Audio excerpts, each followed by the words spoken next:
Hello dear students, I am Dinesh Kumar Singh. Welcome to my channel Grammar Point. We are going to discuss about clause in this lecture. जैसा कि हम लोग बहुत सारे lecture को पढ़ चुके हैं, सेंटेंस के बारे में देख चुके, उसके बाद जो है कल हमने सेंटेंस में जो है सिंपल, कॉम्प्लेक्स और कंपाउंड के बारे में पढ़ा। तो सिंपल, कॉम्प्लेक्स और कंपाउंड में क्लॉजेस का बहुत महत्वपूर्ण रोल है। तो कल हमने बताया भी था कि क्लॉज के बारे में हम डिटेल स्टडी करेंगे।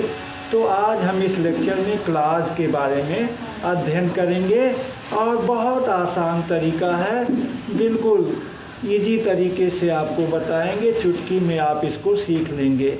जैसे आप सेंटेंस के बारे में पढ़े हैं कि a group of some words that make complete sense is called sentence. ये group of some words that make complete sense is called sentence. उसी तरह से क्लॉज के बारे में भी है, ये group of words that forms a part of sentence and has subject and predicate of its own is called clause। ये group of word that form ये सेंटेंस मतलब शब्दों का समूह होता है जो वाक्य का निर्माण करता है, and has a subject and predicate of its own, और इसका अपना सब्जेक्ट और प्रेडिकेट होता है, उसे हम क्लॉज कहते हैं। ये clause must have finite verb. Clause में फाइनाइट वर्ब अवश्य होता है। तो अब हम चलते हैं, डिटेल स्टडी करते हैं क्लॉज के बारे में। क्लॉज क्या है? क्लॉज मीन्स होता है उपवाक्य। क्लॉज का मतलब होता है उपवाक्य।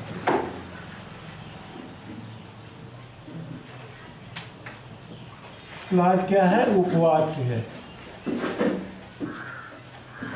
ये group of some words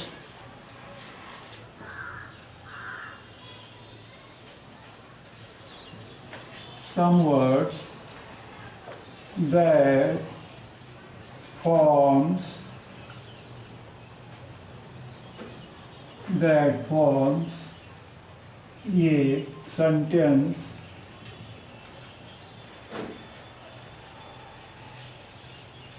and has subject and predicate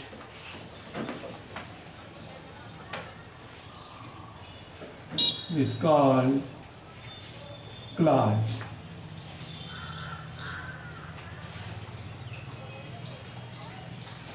is called clause। ये ग्रुप ऑफ सम वर्ड्स, कुछ शब्दों का समूह होता है, दैट फॉर्म्स ए सेंटेंस, जो किसका निर्माण करता है? वाक्य का निर्माण करता है, and has subject and predicate of its own, और सब्जेक्ट एंड प्रेडिकेट और इसका अपना कर्ता और विधेय होता है, इस कॉल्ड क्लॉज, उसे हम उपवाक्य कहते हैं। A group of some words that forms a sentence and has a subject and predicate is called clause. इसे हम क्या कहते हैं? क्लॉज कहते हैं। इन अदर वर्ड्स हम आर करके कह सकते हैं, ये part of sentence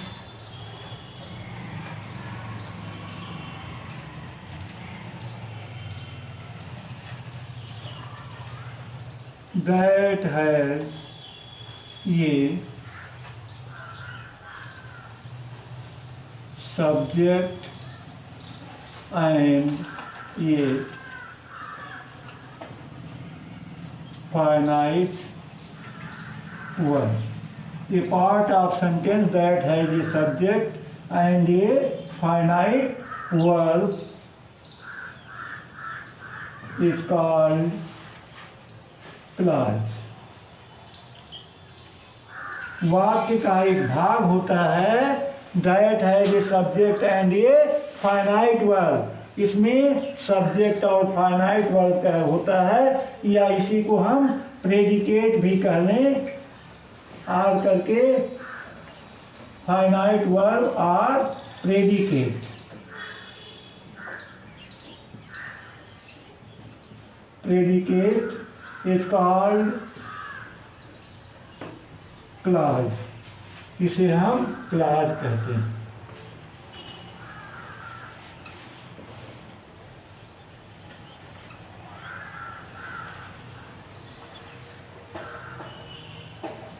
is called clause. ये पार्ट ऑफ सेंटेंस, वाक्य का एक भाग, that has a subject and a finite verb या प्रेडिकेट। क्या होता है? सब्जेक्ट या फाइनाइट वर्ब होता है या प्रेडिकेट होता है ऑफ इट्स ओन। यही जोड़ लीजिए थोड़ा सा, ऑफ इट्स ओन, अपना, of its own is called clause.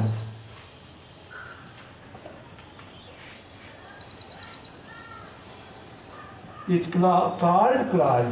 ये पार्ट ऑफ सेंटेंस, वाक्य का एक भाग होता है, that has a subject and ये फाइनाइट वर्ब या प्रेडिकेट ऑफ इट्स ओन, उसका अपना एक फाइनाइट वर्ब या प्रेडिकेट और सब्जेक्ट होता है, उसे हम क्या कहते हैं? क्लाज कहते हैं। यह वाक्य का एक भाग होता है और अपना सब्जेक्ट और प्रेडिकेट भी होता है और इसमें फाइनाइट वर्ब होता है, अपना एक पूर्ण अर्थ रखता है, इसी को हम क्या कहते हैं? क्लाज कहते हैं। जैसे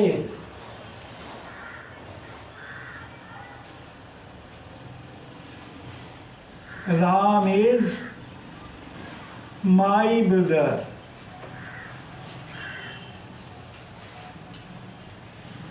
माई brother but Sita is my sister. Ram is my brother, but Sita is my sister. Ram मेरा क्या है? भाई है, लेकिन सीता मेरी बहन है। अब but Sita is my sister, इसी को हम क्लाज कहते हैं। क्या कहते हैं? क्लाज कहते हैं। अगला, my neighbour is a man,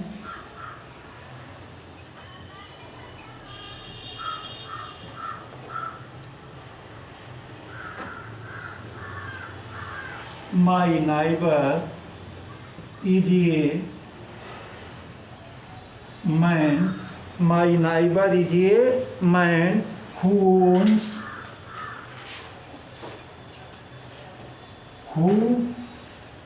owns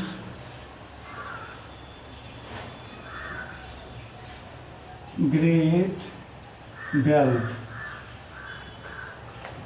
my neighbour is a man, मेरा नाइबर क्या है? एक आदमी है, who owns great wealth, जो अधिक धन रखता है। अब who owns great wealth जो है, ये क्या है? आपका क्लाज है। हु इसमें क्या है? सब्जेक्ट है। हु क्या है? सब्जेक्ट है। ओन्स ग्रेट वेल्थ ये क्या है? आपका प्रेडिकेट है। इसमें ओन्स क्या है? फाइनाइट वर्ब है। ओन्स क्या है? फाइनाइट वर्ब है। तो हम देखें कि ये वाक्य का एक भाग भी है और इसका स्वयं का अपना सब्जेक्ट और प्रेडिकेट भी है। स्वयं का क्या है? सब्जेक्ट और प्रेडिकेट भी है। तो इसको हम क्लाज कहेंगे। माई नाइबर इज ए मैन, मेरा पड़ोसी एक आदमी है, हु ओन्स ग्रेट वेल्थ, जो अधिक धन रखता है, जिसके पास अधिक धन है। इसी तरह से Ram is my brother but Sita is my sister, Ram मेरा भाई है लेकिन सीता मेरी क्या है? बहन है। Ram is my brother but Sita is my sister. अगला, he is going to Agra, he is going to Agra. Agra, which is a big city. He is going to Agra, वह आगरा जा रहा है। Which is a big city, अब which किसके स्थान पे है, इट के स्थान पे है, तो व्हिच इसमें क्या है, सब्जेक्ट है, और इज ए बिग सिटी ये क्या है, प्रेडिकेट है। इसमें इज आपका फाइनाइट वर्ब है, इज क्या है, फाइनाइट वर्ब है। अगला, this is the man, this is the man who stole my watch,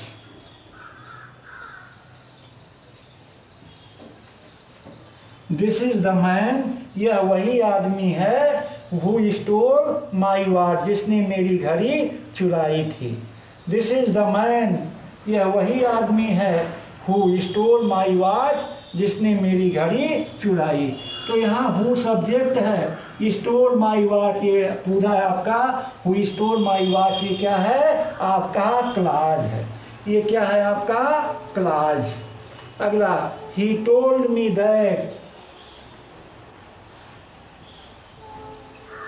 he told me that he would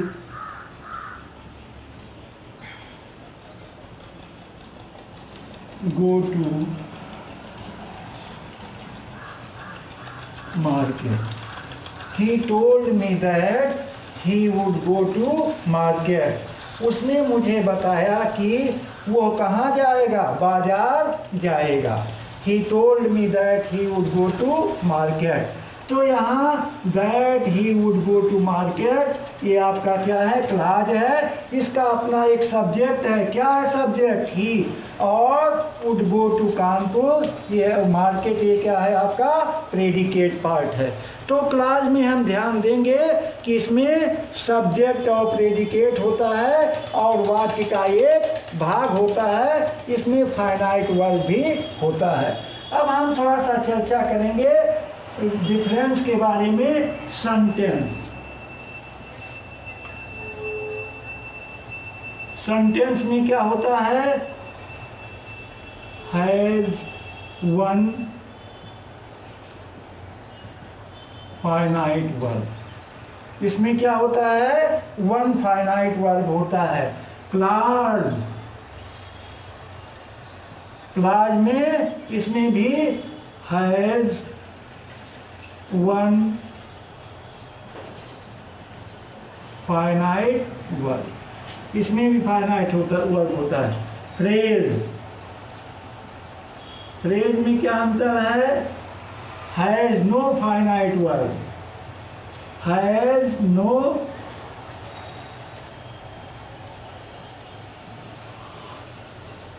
finite verb, मतलब सेंटेंस में क्या होता है, कोई ना कोई फाइनाइट वर्ब होता है, किसमें, सेंटेंस में। फ्रेज में कोई फाइनाइट वर्ब नहीं होता है, और सेंटेंस में भी एटलीस्ट वन फाइनाइट वर्ब, इसमें भी फाइनाइट वर्ब होता है। तो सेंटेंस में और क्लाज में फाइनाइट वर्ब अवश्य होगा, जबकि फ्रेज में कोई फाइनाइट वर्ब नहीं होता है। जैसे इन द मॉर्निंग, इसमें कोई फाइनाइट वर्ब नहीं है। एट नाइट कोई फाइनाइट वर्ब नहीं है। जैसे Ram reads a book, sentence में हमने कहा Ram reads a book, Ram एक पुस्तक पढ़ता है, तो रीड्स क्या है, फाइनाइट वर्ब है, रीड्स क्या है, फाइनाइट वर्ब है। या हमने कहा कि my neighbour is a man who owns great wealth, अब इसमें जो है ओन्स क्या है, फाइनाइट वर्ब है, और ओन्स ग्रेट वेल्थ ये क्या है, आपका क्लाज है। तो इस तरह से सेंटेंस, क्लाज और फ्रेज में यही अंतर है। अब आगे हम बढ़ते हैं अगले पड़ाव पर, क्लाज के प्रकार के बारे में, kinds of clause.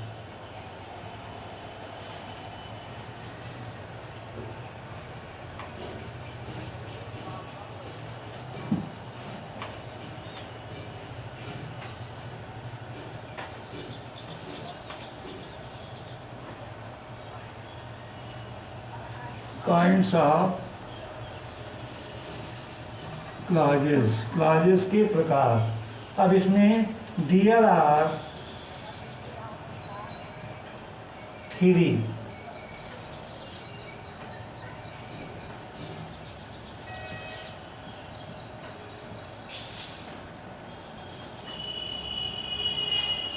There are 3 kinds of clauses कई प्रकार की होती हैं? 3 प्रकार की होती हैं। कौन कौन? पहला हम चर्चा करते हैं प्रिंसिपल क्लॉज। इसका 3 नाम है। प्रिंसिपल क्लॉज, इसको मेन क्लॉज या इंडिपेंडेंट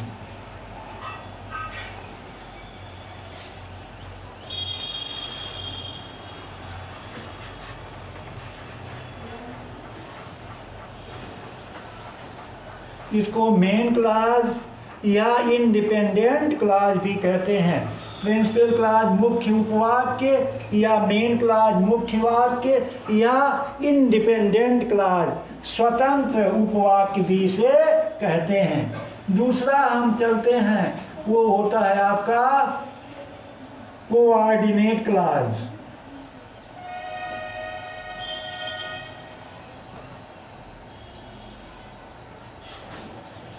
कोऑर्डिनेट क्लॉज। और तीसरा है आपका सबऑर्डिनेट क्लॉज।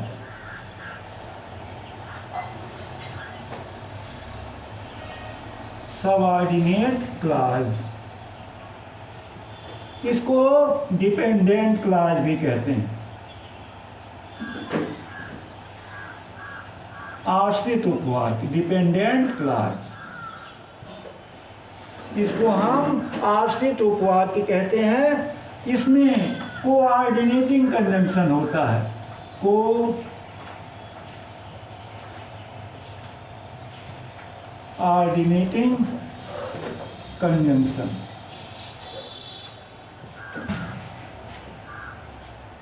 इसमें कोऑर्डिनेटिंग कंजंक्शन जरूर होगा। जैसे एंड है, बट है, सो है, यट है, ये सब कंजंक्शन इसमें जरूर होगी, इसकी पहचान है।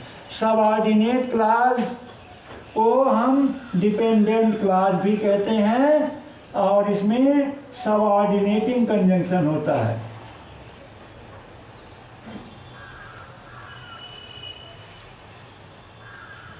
Subordinating conjunction,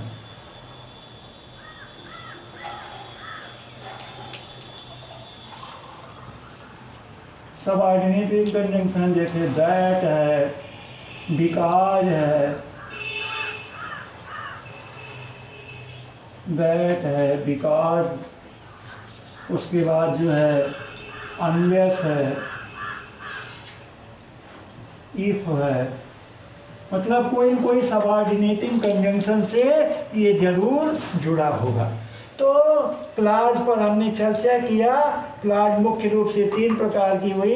principal clause, main clause या इंडिपेंडेंट क्लॉज भी कहते हैं। कोऑर्डिनेट क्लॉज या इसमें coordinating conjunction and but so yet still ये सब होता है। सबऑर्डिनेट क्लॉज, इसमें इसको डिपेंडेंट क्लॉज ही कहते हैं। इसमें subordinating conjunction that, because, unless और इफ का प्रयोग किया जाता है। अब हम चलते हैं डिफाइन करते हैं principal clause.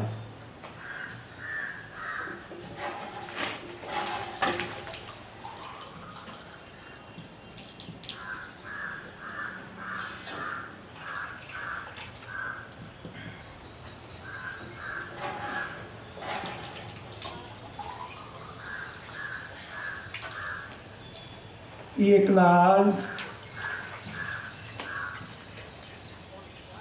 that has its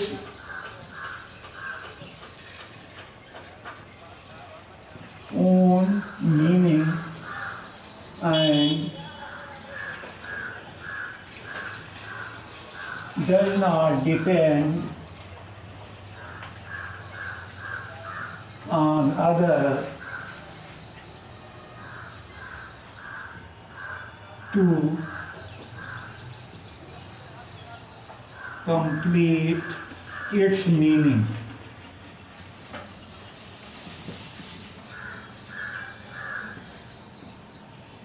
Its meaning is called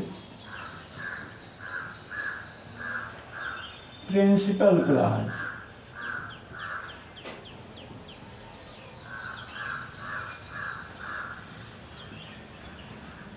ये clause that has its own meaning, ऐसा क्लास जिसका अपना स्वयं का अर्थ होता है, and does not depend on others, ये दूसरे पर निर्भर नहीं करता है, टू कंप्लीट इट्स मीनिंग, अपने अर्थ को पूरा करने के लिए, इट्स कॉल्ड प्रिंसिपल क्लास, उसे हम प्रिंसिपल क्लास कहते हैं। इसका स्वयं का अपना पूर्ण अर्थ होता है, कंप्लीट मीनिंग होती है, यह दूसरे क्लास पर अपना अर्थ पूरा करने के लिए डिपेंड नहीं होता है, इसी नाते इसको डिपेंडेंट क्लास या जो है प्रिंसिपल क्लास भी, मतलब इंडिपेंडेंट क्लास या प्रिंसिपल क्लास या मेन क्लास कहते हैं। आर करके देखिए,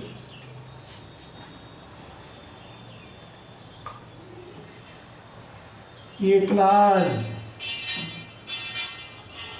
that has complete meaning, that has complete meaning, complete meaning and independent, and independent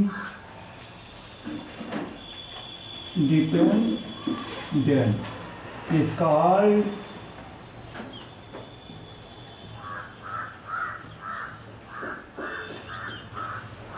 principal class. ये clause that has complete meaning, ऐसा क्लास, ऐसा उपवाक्य जो पूर्ण अर्थ रखता है, एंड इंडिपेंडेंट, और क्या होता है, स्वतंत्र होता है। इंडिपेंडेंट मीन्स स्वतंत्र होता है, इज कॉल्ड प्रिंसिपल क्लास, उसको प्रिंसिपल क्लास या मेन क्लास, इस पे ध्यान दीजिए, ये इंडिपेंडेंट होता है, क्या होता है, बिल्कुल स्वतंत्र होता है, क्या होता है, बिल्कुल स्वतंत्र होता है। एग्जाम्पल हम लेते हैं, the teacher told the students, the teacher told the students that the earth is round, that the earth is round. The teacher told the students, अध्यापक ने विद्यार्थियों से कहा, अध्यापक ने विद्यार्थियों को बताया, क्या बताया, that the earth is round, कि पृथ्वी गोल है। अब the teacher told the students, ये आपका प्रिंसिपल क्लास है, पीसी है, और ये आपका सबऑर्डिनेट क्लास है, सबऑर्डिनेट क्लास है। अब the teacher told the students, ये अपने आप में कंप्लीट अर्थ रख रहा है, क्या कर रहा है, ये कंप्लीट अर्थ इसका है, यह दूसरे पर निर्भर नहीं है, तो इसी नाते इसको हम प्रिंसिपल क्लास या इंडिपेंडेंट क्लास कहते हैं। इसको क्या कहते हैं, प्रिंसिपल क्लास या इंडिपेंडेंट क्लास कहते हैं। अगला एग्जाम्पल लेते हैं,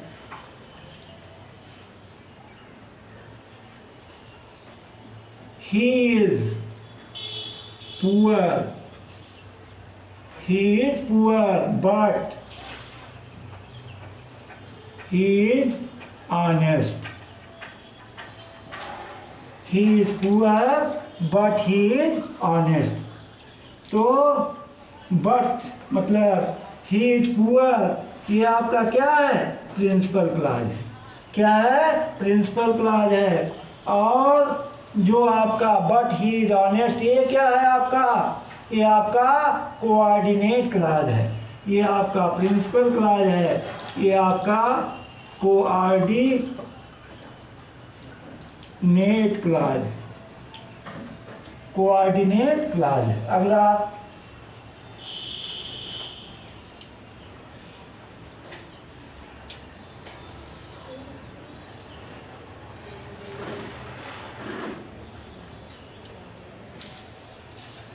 Ram told me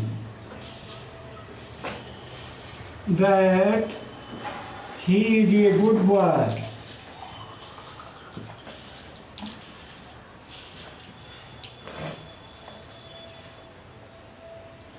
Yeah, Ram told me that the sun rises in the east.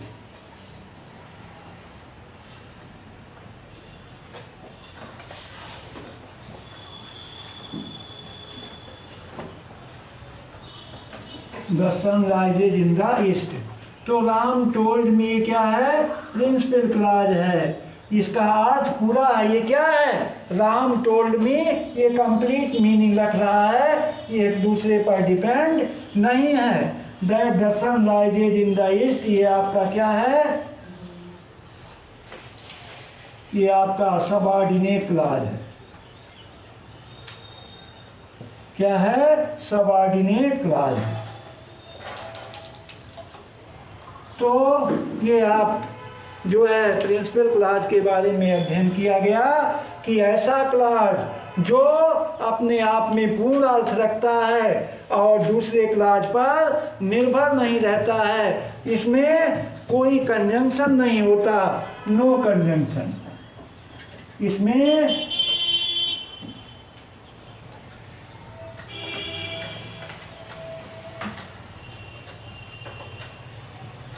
No conjunction, कोई कंजंक्शन नहीं होता, इसमें कोई कंजंक्शन नहीं होता। सबसे बड़ी पहचान ये है कि इसमें कंजंक्शन नहीं होता है और ये अपने आप में पूर्ण अर्थ रखता है। अब हम चलते हैं, अगला आपका लेते हैं सबऑर्डिनेट क्लॉज।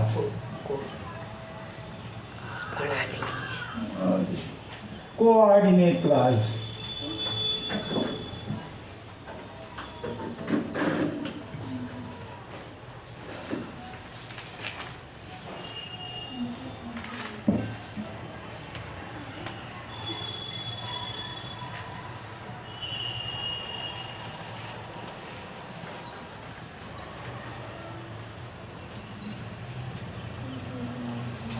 ये आपका समान पदीय उपवाक्य होता है।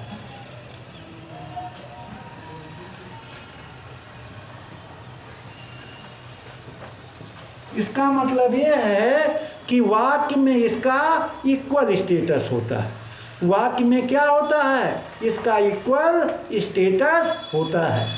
मतलब वाक्य में जो है ये बराबर का स्थान रखता है, बराबर की भागीदारी रखता है, ये अपने प्रिंसिपल क्लॉज पर डिपेंडेंट नहीं होता है, ये भी इंडिपेंडेंट होता है, स्वतंत्र होता है और वाक्य में इसकी समान भागीदारी होती है।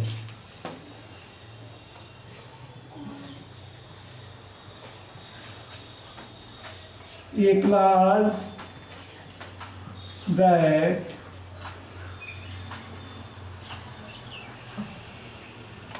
does not depend on its principal clause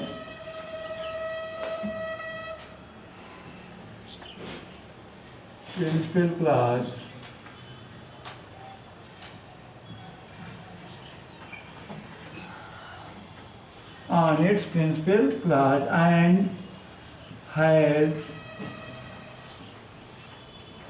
complete meaning is called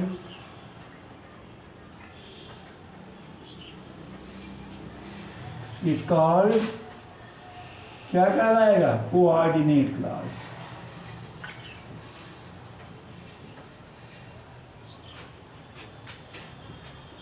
is called coordinate clause. मतलब a clause that does not depend on its principal clause, ऐसा क्लास जो अपने प्रिंसिपल क्लास पर निर्भर नहीं कर रहता है, एंड हैज़ कंप्लीट मीनिंग, और पूर्ण अर्थ रखता है, एंड हैज़ कंप्लीट मीनिंग, और अपना पूर्ण अर्थ रखता है, इस कॉल्ड कोऑर्डिनेट क्लास, उसे समानपदीय उपवाक्य कहते हैं। दूसरे शब्दों में हम कह सकते हैं ये class that has complete meaning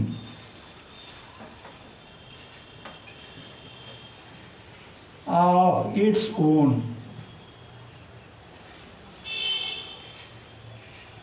and related to, बहुत महत्वपूर्ण है, related to coordinating conjunction,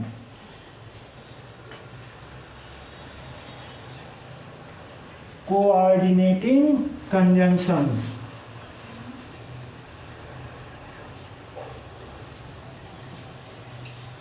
is called,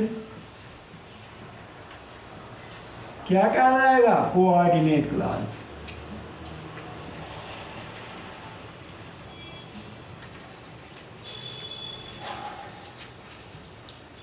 तो हमने डिफाइन किया ये clause that has complete meaning of its own, जिसका अपने आप में पूर्ण अर्थ होता है, and related to coordinating conjunction, लेकिन इसकी शर्त क्या होती है, कोऑर्डिनेटिंग कंजंक्शन से यह जुड़ा होता है। इस कॉल्ड कोऑर्डिनेट क्लास, उसे हम क्या कहते हैं, कोऑर्डिनेट क्लास या समान उपपदीय उपवाक्य कहते हैं। रिलेटेड टू, ये जुड़ा होता है किससे, कोऑर्डिनेटिंग कंजंक्शन से, ये जरूर कोऑर्डिनेटिंग कंजंक्शन से जुड़ा होगा। कोऑर्डिनेटिंग कंजंक्शन 4 प्रकार के होते हैं, इसको हम डिटेल्ड आगे चर्चा करेंगे कंपाउंड सेंटेंस में। कुमुलेटिव, रिलेटिव, एडवर्सेटिव और अल्टरनेटिव, ये 4 प्रकार के कंजंक्शंस होते हैं। तो अब हम एग्जाम्पल लेते हैं, पहले फिर दोहरा लेते हैं। Clause that does not depend on its principal clause, जो अपने प्रिंसिपल क्लास पर निर्भर नहीं करता है, एंड हैज कंप्लीट मीनिंग, और अपना पूर्ण अर्थ रखता है, इज कॉल्ड कोऑर्डिनेट क्लास, उसे हम कोऑर्डिनेट क्लास कहते हैं। या ये clause that has complete meaning of its own and related to coordinating conjunction, coordinating conjunction से जुड़ा होता है, उसे हम क्या कहते हैं, कोऑर्डिनेट क्लास कहते हैं। क्या कहते हैं, कोऑर्डिनेट क्लास कहते हैं। जैसे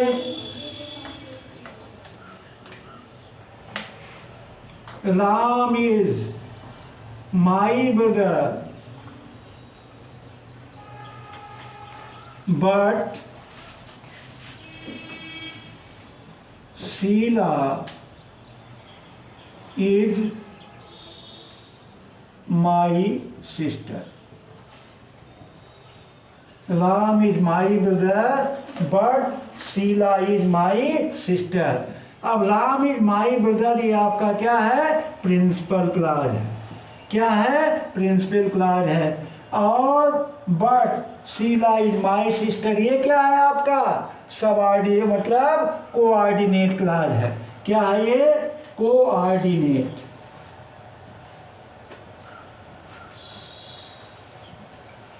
कोऑर्डिनेट क्लास है। अब आप देख रहे हैं कि अगर इसको हटा दिया जाए, ये हटा दिया जाए, तब भी इसका अर्थ क्या है, पूरा है। But Sheela is my sister, किंतु शीला मेरी बहन है, यह अर्थ क्या है, कंप्लीट है। और कंजंक्शन से जुड़ा है, किस कंजंक्शन से, बट से। किससे जुड़ा है, बट से जुड़ा है।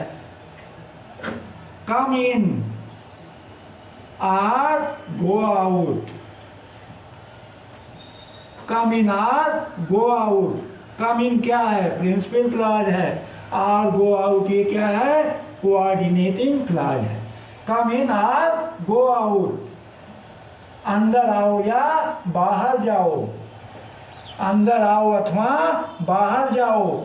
अगला तीसरा,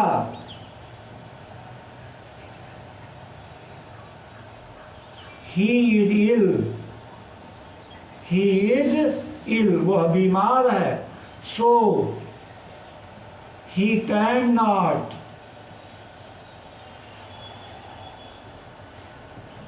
गो to school. He is ill, वह बीमार है, ये क्या है? प्रिंसिपल क्लॉज है। So he can not go to school, अतः वह स्कूल नहीं जा सकता। तो ये क्या है आपका? कोऑर्डिनेट क्लॉज है। तो अब आप देख रहे हैं कि हमारा जो डिफिनीशन है वो इससे पूरा हो रहा है कि यह अपना पूर्ण अर्थ भी रख रहा है और अपने प्रिंसिपल क्लॉज पर डिपेंड नहीं है। दूसरी चीज, ये कोऑर्डिनेटिंग कंजंक्शन से जुड़ा हुआ है। किससे जुड़ा हुआ है? कोऑर्डिनेटिंग कंजंक्शन से जुड़ा हुआ है। तो जब ये कोऑर्डिनेटिंग कंजंक्शन से जुड़े होते हैं तो इसे हम कोऑर्डिनेट क्लॉज कहते हैं। क्या कहते हैं? कोऑर्डिनेट क्लॉज कहते हैं। अब आप चलिए सबऑर्डिनेट क्लॉज के बारे में।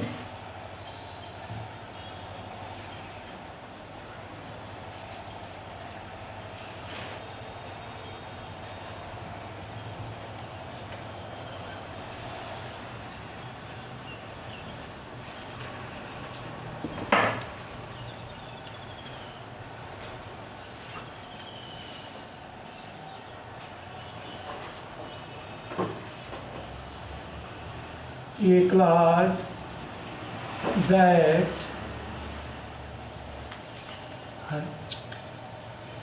subordinate clause,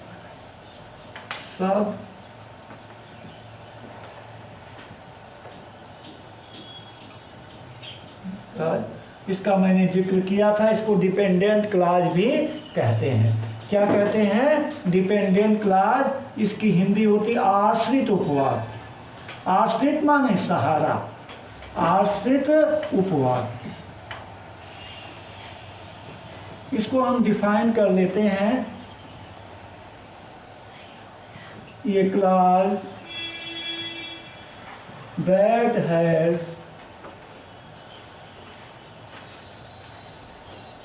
subject and predicate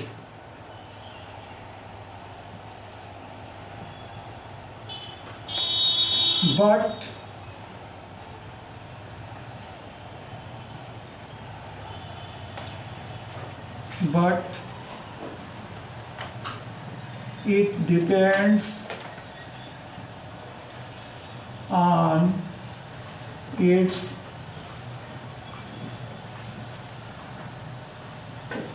principal clause to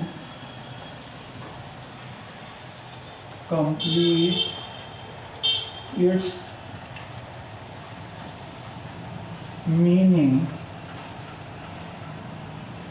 is called subordinate clause.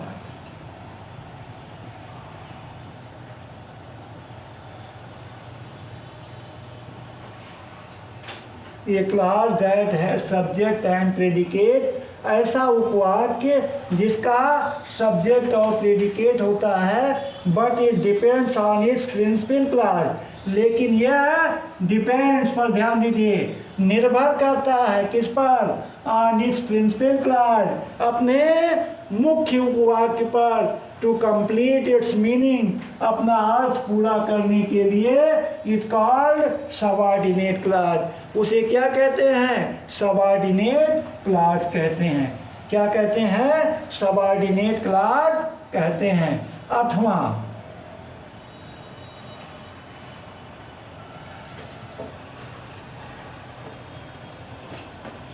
ये clause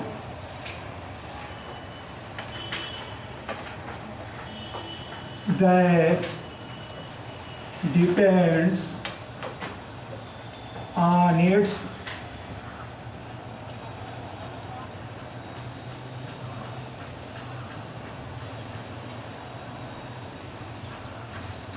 principal clause to complete its meaning and related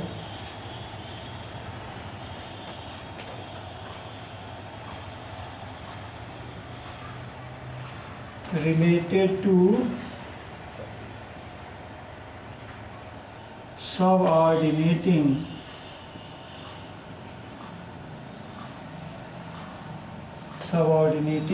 conjunctions.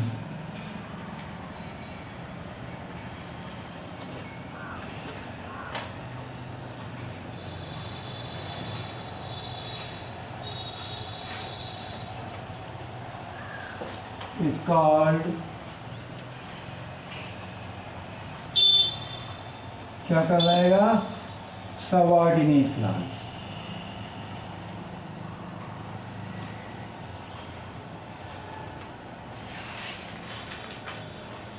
ये clause that depends on its principal clause, ऐसा clause जो अपने principal class पर निर्भर करता है to complete it's meaning, अपना अर्थ पूरा करने के लिए, and related to subordinating conjunction, और ये सबऑर्डिनेटिंग कंजंक्शन से जरूर जुड़ा होगा।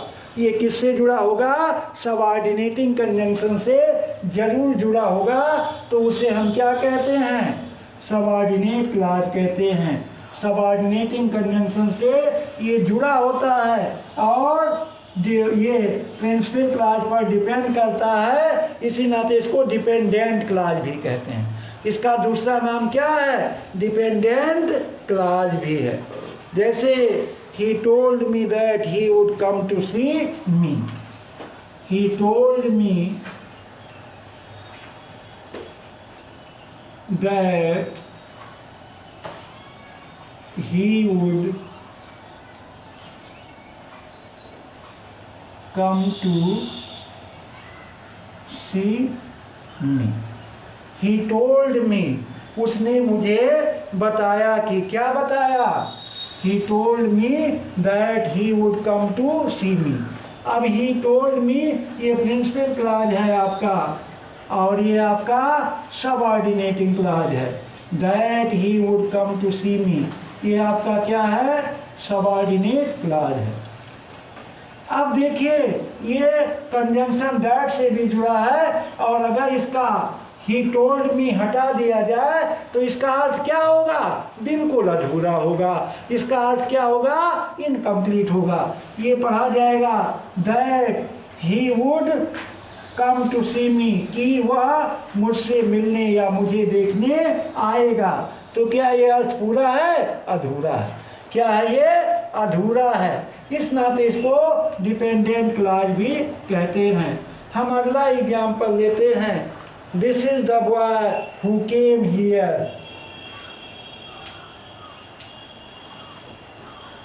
This is the boy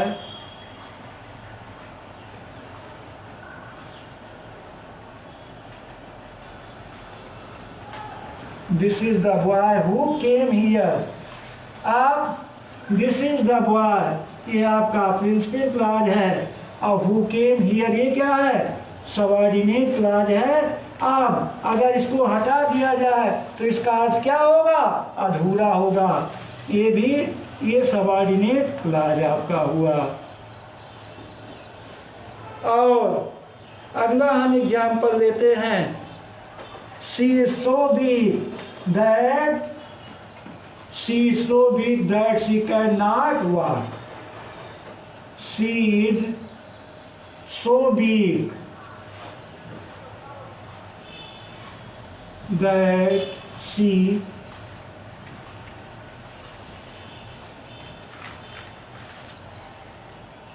cannot walk.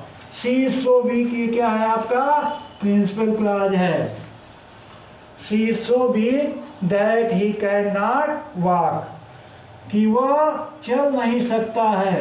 तो ये आपका प्रिंसिपल क्लॉज है, और ये क्या है, सबऑर्डिनेट क्लॉज है, क्योंकि ये कंजंक्शन सबऑर्डिनेटिंग कंजंक्शन से जुड़ा हुआ है, सबऑर्डिनेट क्लॉज है। अगला, if you come to me, if you come to me, I shall help you, I shall help you। अब यहाँ देखिए चेंज हो गया, ध्यान दीजिए यहाँ चेंज हो गया, यहाँ ये आपका सबऑर्डिनेट क्लॉज है, ये क्या है, सबऑर्डिनेट क्लॉज है, और ये क्या है, प्रिंसिपल क्लॉज। अब if you come to me केवल अगर लिखा जाए तो इसका अर्थ पूरा होगा नहीं, अधूरा होगा, जब तक आई शैल हेल्प यू नहीं लिखा जाएगा। तो if you come to me I shall help you. तो इस तरह से अब प्रिंसिपल क्लॉज में एक फाइनाइट वर्ब होता है और उसमें कोई कंजंक्शन नहीं होता है। कोऑर्डिनेट क्लॉज समान पदीय वह वाक्य का, पूरे वाक्य का भाग होते हुए भी अपने आप में पूर्ण अर्थ रखता है और प्रिंसिपल क्लॉज पर डिपेंड नहीं होता है और कोऑर्डिनेटिंग कंजंक्शन से जुड़ा होता है। तो कोऑर्डिनेट क्लॉज हो गया, और सबऑर्डिनेट क्लॉज का मतलब डिपेंडेंट क्लॉज ये अपना अर्थ पूरा करने के लिए प्रिंसिपल क्लॉज पर निर्भर करता है और किसी न किसी सबऑर्डिनेटिंग कंजंक्शन से जुड़ा होता है, तो उसे हम सबऑर्डिनेट क्लॉज कहते हैं। तो हम लोगों ने इस तरह से क्लॉज के बारे में चर्चा किया और हमें उम्मीद है कि आपको ये लेक्चर ज़रूर पसंद आया होगा। थैंक्स।